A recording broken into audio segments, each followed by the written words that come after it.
So we're practicing social distancing, mate. Cool. Yep, just make sure you don't. Yeah.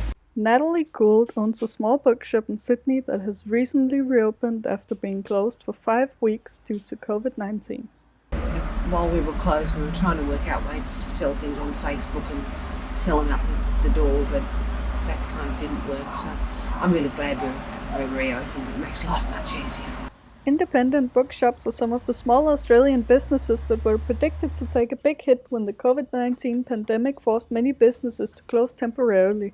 Rachel Morgolius is another owner whose bookshop recently reopened. Initially, when everything went into lockdown, we were very worried about whether or not the bookshop would be able to survive.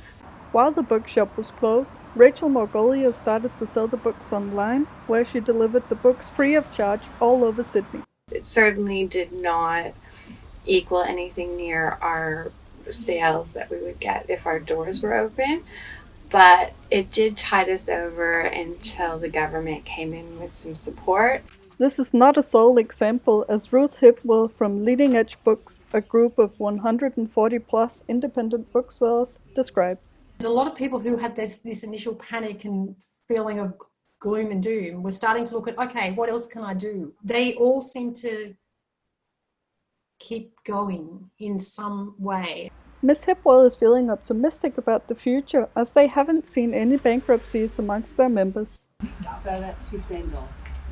So, in a sense, the future of this shop has a lot to do with the future of COVID and how we survive, but also I think it has a lot to do with whether people want to read and stuff, and I think a lot of people want to read now, so I don't know.